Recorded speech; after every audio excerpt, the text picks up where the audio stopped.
demande une enquête publique et ça pourrait aller... Est-ce qu'il y a des recherches sérieuses faites au gouvernement pour essayer de rattraper la réalité? Il existe, et on comprend pas... À part du vérificateur général. Mais il y a l'Institut de la statistique du Québec qui a publié des chiffres qui démontrent quoi? Ce que toutes les recherches internationales, surtout aux États-Unis, montrent, parce qu'ici au Québec, la recherche, elle est contrôlée par le lobby féministe.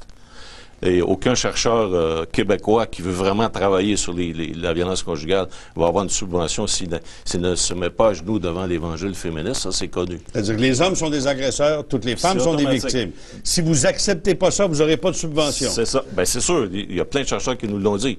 C'est hors question. Et les chiffres officiels de l'Institut de la statistique du Québec, les gens vont juste aller sur le site de l'Institut, le document il est là, ça montre que c'est à peu près égal. La violence conjugale concerne à peu près autant les hommes que les femmes. Et ça ne sort jamais. Ça ne sort jamais, ça. Vous venez d'affirmer que selon le Bureau de la statistique du Québec, ou de votre perception des résultats, c'est qu'il y aurait autant d'hommes que de femmes victimes de violences conjugales. C'est une enquête qui a été faite par Statistique Canada.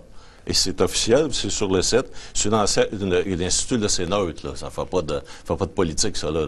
Et allez sur le site Internet de l'Institut de la statistique et tapez violence conjugale, vous allez avoir le rapport. Comment ça se fait qu'il ne sort jamais? Ça veut dire qu'il y a des hommes au Québec qui sont victimes de violence conjugale qui n'ont pas de service. Il y a combien de maisons pour les hommes battus? Il n'y en a pas. À 500 000 par année chaque, ça serait pas pire? Notre budget... Moi, je connais pas d'hommes battus. Je connais des hommes qui ont été victimes de violences psychologiques, oui. Mais violence physique, j'en connais pas. Le problème, c'est que quand il y a un problème de violence conjugale, c'est toute la cellule familiale qu'il faut aider par du personnel compétent, pas des idéologues féministes. C'est ça que nous, on défend. Moi, j'étais dans le domaine de l'enseignement, j'ai travaillé 33 ans avec des jeunes enfants. Il faut aider toute la famille. Il ne faut pas séparer l'enfant de son père et dire c'est un méchant, c'est un agresseur, parce que dans la maison d'hébergement, c'est ça qui va se faire dire.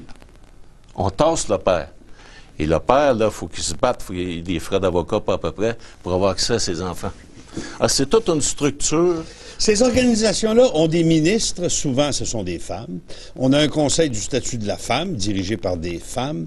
Croyez-vous qu'au sommet, ces gens-là ignorent l'arnaque et font semblant de ne pas l'avoir? Ils connaissent tellement bien l'arnaque que quand on a fait l'accès à l'information en 2004 pour savoir que le 300 000 avait aucune source, dans les jours qui ont suivi, deux choses se sont passées. Parce que tout le monde connaît le chercheur Google, et pour trouver le 300 000 femmes battues, il suffisait d'écrire 300 000, et on trouvait tous les sites féministes sous ce 300 000-là. Dans les jours qui ont suivi notre accès à l'information, première chose qui est arrivée, tu tapais 300 000 sur Google et tu obtenais un 404, c'est-à-dire la page n'est plus disponible. Première chose. Deuxième chose, 4 ministres sont sortis en conférence de presse pour annoncer qu'il y avait 15 000 femmes battues au Québec, selon le rapport de police, ce qui est encore un nouveau mensonge, puisque ce ne sont pas des femmes battues, ce sont des plaintes à la police de la part des femmes. Le résultat, on ne le sait pas. Bon, il y a sûrement des femmes battues dans ça, là, c'est pas ça qu'on discute. Il n'y a pas eu une condamnation sur 20 là-dedans. Mais on ne sait pas. OK? On ne sait pas. On peut spéculer. Il y a eu une enquête qui a été faite en 98 sur justement un suivi de ça, et on s'est aperçu qu'il y a à peu près un tiers de ces plaintes-là qui vont jusqu'à la cour. Mais on ne sait pas la conclusion. Donc, on parle de 5-6 000 cas qui vont se rendre devant la justice sur 15 000. Et ça, c'est la réalité. D'autre part, on sait que l'Institut de la statistique dit, prenons la même définition de violence conjugale que les groupes féministes utilisent, voyons ce que ça donne, et ça donne 25 000 hommes victimes de violence conjugale contre 17 000 femmes. Et ça, on a caché ça à la population parce qu'il y a toute l'industrie qui s'est mise en place à partir de ce que j'expliquais tantôt, le mensonge de Linda McLeod, entériné par le ministère de la Santé. Vous avez à l'intérieur de l'État, un État, c'est-à-dire le Conseil du statut de la femme, et le secrétariat de la condition féminine, qui a ses ramifications dans tout le système politique. Une chose qui m'épate, là, on a comme ministre de la condition féminine présentement une ancienne journaliste de Radio-Canada qui est pas conne, qui a été une bonne journaliste. Le dévouement d'une journaliste est censé être la réalité. Mme Saint-Pierre, quand elle était à Radio-Canada, elle était censée dire les faits.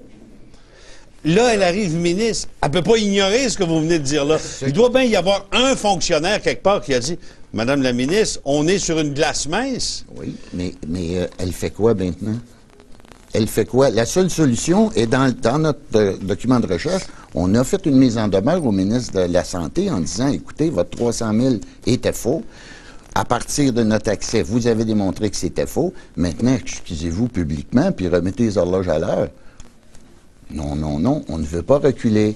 Parce que si on recule, écoute, les conséquences du recul, si notre recherche sort en public... C'est 500 000 par année par maison d'hébergement. Si notre recherche sort publique, maintenant, elle est publique, okay, il y a énormément de gens qui ont honoré l'omerta dans ça, qui savaient la vérité, qui l'ont caché pour continuer à faire fonctionner l'industrie, toutes les industries de la violence conjugale.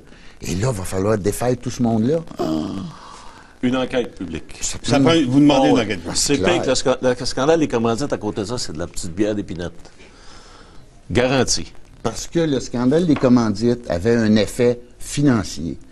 La culpabilisation des hommes du Québec n'a pas juste un effet financier, ça a eu un effet sur toute la société du Québec, sur le divorce, etc., etc. Ça a des effets partout dans notre société. Merci, messieurs. Ça fait plaisir. Ça fait plaisir, merci.